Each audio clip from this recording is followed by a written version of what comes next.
जय श्रीमन नारायण। सभी भक्तों का मंगल हो। अभी मैं आपको बताने वाला हूं कि यदि आपके घर में दिन रात कलेश होते रहता है, घर में परेशानी है, हर तरह का रोग है, कलेश दूर नहीं होता है, तो मैं आसान मंत्र आपको बताऊंगा, जिसको आप करेंगे तो आपके घर का कलेश सदा के लिए समाप्त हो जाएगा। किसी भी बीमारी से ग्रसित होने पर अक्सर लोग डॉक्टर के पास जाते हैं और उनकी सलाह के अनुसार दवाएं आदि लेते हैं, परंतु कई बार इलाज के बावजूद रोग दूर नहीं होते। बीमारी की मूल वजह दूर किए बिना केवल बाहरी इलाज कराने से ही ऐसे प्रयास बेकार जाते हैं। ऐसे में कुछ मंत्र बेहद कारगर सिद्ध होंगे, क्योंकि जब आप जानते हैं कि डॉक्टर भी जब लास्ट में जवाब दे देता है तो लोग केवल भगवान के शरण में जाकर भगवान से ही दुआ मांगते हैं। डॉक्टर भी कहता है कि मेरे बस का चीज नहीं है, मैं अब इसको ठीक नहीं कर सकता, केवल भगवान ही इसको ठीक कर सकते हैं। तो डॉक्टरों के डॉक्टर हैं भगवान। तो क्या करें, थोड़ा थोड़ा सा मैं आपको बता रहा हूं कि आपके घर में कलेश, दुख, कष्ट, रोग है तो उसको कैसे ठीक किया जाए, ये मैं आज आप लोगों को बताऊंगा। अगर आध्यात्मिक नजरिए से देखें तो हर तरह के रोगों के मूल कारण इंसान के पूर्व जन्म का पाप या इस जन्म के पाप से ही होते हैं। आपके घर में कोई भी कष्ट आता है, दुख, दरिद्र, अनेक परेशानी आता है तो आपके कर्मों का फल ही है।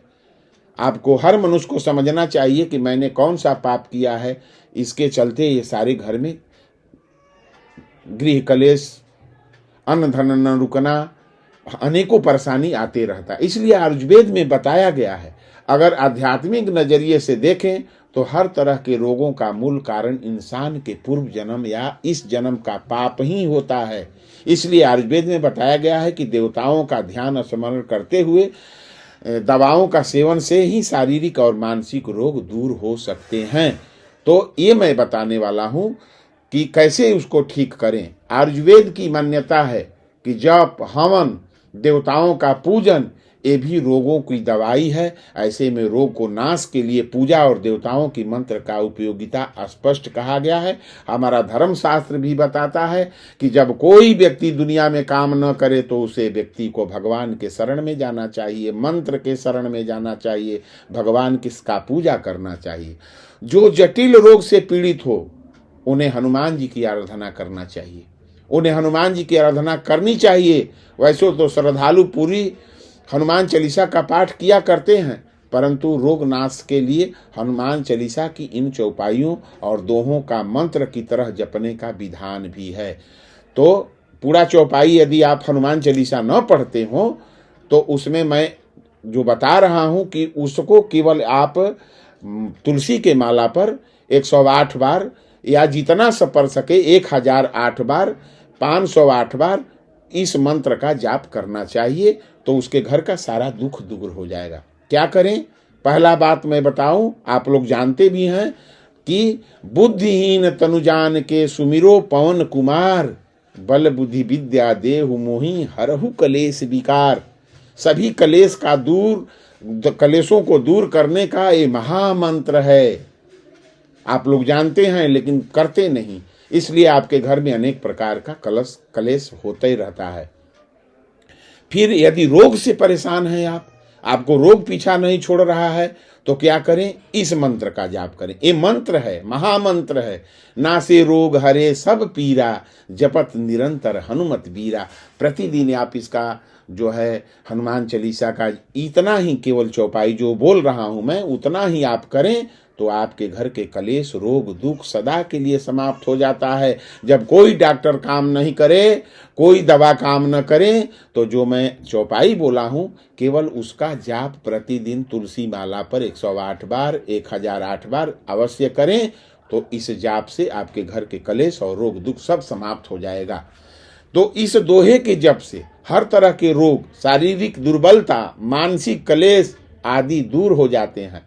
खास बात यह है कि हनुमान जी के उपासक को सदाचारी होना चाहिए, उस जप को दिल से करना चाहिए, सदाचारी होकर करना चाहिए। सदाचार से वे प्रसन्न होते हैं और मनोकामनाओं को पूरा करते हैं। इन मंत्रों का जाप अनुष्ठान के साथ करने के भी तरीके हैं। और तरीका के साथ नहीं करिएगा तो वो मंत्र काम नहीं करेगा। पर वे थोड़े जटिल हैं, इनके जाप अनुष्ठान के साथ करने के भी तरीके हैं, पर थोड़ा जटिल है। तो इनको जप का आसान तरीका भी है, जटिल भी है तो आसान भी तरीका है। किसी भी व्यक्ति को दिन या रात में जब कभी भी मौका मिले, हनुमान जी को याद करते हुए इन मंत्रों का मानसिक जाप भी करने से फायदा होगा।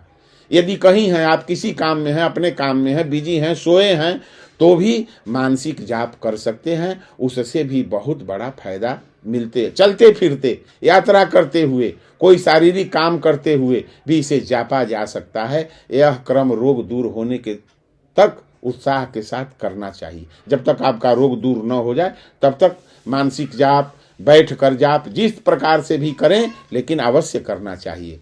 हर व्यक्ति की चाहत होती है कि उसके घर में सुख शांति और खुशहाली हो, परिवार का हर एक सदस्य एक दूसरे का सम्मान और प्यार करे, क्योंकि ये चीजें होने के बाद ही माँ लक्ष्मी की कृपा मिलती है। लेकिन अगर घर में किसी न किसी बात पर लड़ाई झगड़े होते रहते हैं, सुबह से शुरू होने के साथ रात को सोने के बाद ही खत्म होते हैं, छोटी छोटी बातों में लड़ाई कई बार रिश्ते में दरार का कारण बन जाती है।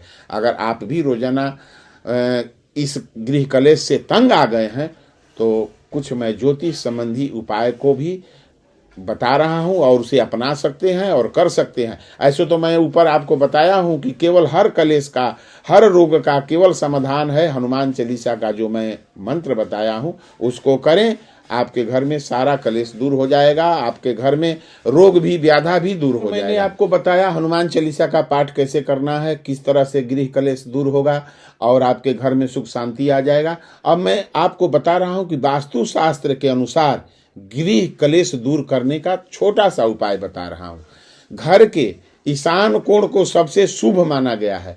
वैसे तो ईशान कोण में हमेशा मंदिर ही होना चाहिए, लेकिन अगर आपने इस कोण में टॉयलेट बना रखा है या फिर गंदगी इकट्ठा कर रखी है तो इससे घर में नकारात्मक ऊर्जा प्रवाहित होता है और गृह कलेश का कारण बनता है।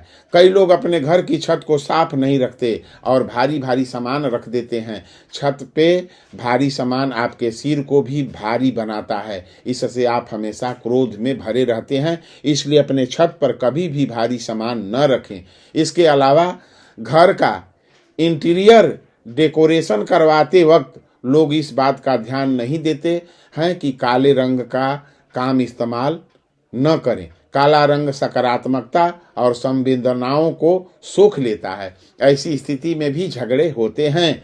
अगर आपके घर में दो शीशे आमने सामने हैं, दो शीशा आमने सामने है, तो आपको एक शीशे को हटा देना चाहिए या फिर एक शीशे को ढक देना चाहिए। इससे भी आपके घर में कलेश होते रहता है। तो अब मैं गृह कलेश का वैदिक उपाय बता रहा हूँ। आपको नियमित रूप से अपने घर में गंगा जल का छिड़काव करना चाहिए, इससे भी आपके घर का गृह कलेश शांत हो जाएगा। क्या करें? नियमित थोड़ा सा गंगा जल लें, उसे बाल्टी में मिला दें और नियमित अपने घर में हर जगह पर छिड़काव उसका करना चाहिए।